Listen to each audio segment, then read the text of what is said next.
High everyone, new new ब्लगमा स्वागत छ। हजुरहरूलाई म चाहिँ पछि जाँदैछु हो। अन्त चाहिँ भिडियो स्टार्ट गर्दै थिएँ। अन्त यहाँ बडीले चाहिँ हेलो गाइज भन्नुहुँदै थियो मलाई होइन। अन्त चाहिँ मलाई सबैजना यस्तै भन्नुहुन्छ नि त, बाटोतिर भेट्दा पनि हेलो गाइज भनेर बोलाउनुहुन्छ होइन। अन्त मलाई खुसी पनि लाग्छ। अन्त यसरी नै भन्दै म त बजार पनि पुगिसकेको छु होइन। अन्त मैले सधैँ यहाँबाटै सौदा गर्छु नि त। अन्त चाहिँ हेर्नुहोस् त टिस्टा बजार त्यस्तो भिड हुँदैन होइन, कोही कोही बेला मात्रै भिड हुन्छ हो। अन्त यहाँ चाहिँ लुगाफाटा पनि मजा मजाको ल्याएको थियो होइन, टी सर्टहरू। अन्त सब्जी गर्नु गएको कि के किन्नुहुन्छ मलाई सब्जी होइन, के लानुहुन्छ। अन्त फेरि यहाँ चाहिँ म यता आएँ होइन, मेरो फ्रेम बनाउनु थियो नि त फोटोहरू ट्रेडिसनल ड्रेसमा। गाइस म चाहिँ फाइनली घर आइपुगेँ होइन। म बजार चाहिँ नि हेर्नुहोस् त यस्तो चाहिँ म आइपुगेँ कि घर। अन्त चाहिँ हेर्नु त यहाँ यस्तो गर्छ हो। अन्त म बजार चाहिँ 11 बजी गएको होइन। कति बज्यो 12, ठिक्कै 1 घन्टा लाग्यो होइन।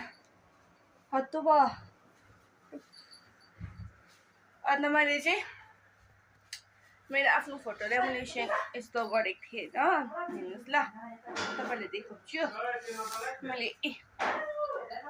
कस्तो लाग्यो तपाईँहरूलाई भनिदिनुहोस् ल कमेन्टमा। मेरो ट्रेडिसनल ड्रेस लगाएको फोटो चाहिँ मलाई यसरी फोटो फ्रेम गर्नु मन थियो होइन अस्तिदेखिको। त्यही भएर चाहिँ आज मैले गरेँ। हेर्नुहोस् त, बक्खु लगाएको, प्रधान ड्रेस लगाएको होइन। अन्त मङ्गा ड्रेस लगाएको। अन्त यो छेत्री ड्रेस भनौँ न, चौबन्दी चोलो होइन। अन्त चाहिँ यो चाहिँ म भित्तामा राख्छु, सजाउँछु हो। कस्तो लाग्यो आमा हेर्नुहोस् त।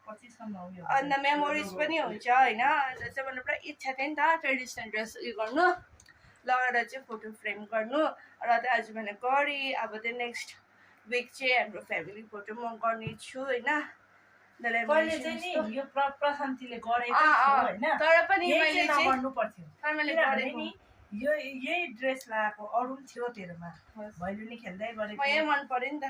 तेरो चाहिँ मलाई उयो गर्नुपर्छ नि एकपल्ट हौ। छ्या आखिरमा थिँदै थियो नि त त्यो त। सो गाइस आजको भिडियो चाहिँ यति नै छ। Thank so much for watching. Bye bye. हेर्नुहोस् मेरो अनुहार पसिना आएको। आज चाहिँ म हिँडिकन आएको नि त बजारबाट, त्यही भएर चाहिँ। अन्त बाई गाइज। तपाईँहरूलाई कस्तो लाग्यो मेरो फ्रेम फोटोको होइन। अन्त कमेन्टमा भनिदिनुहोस्। Thank so much for watching.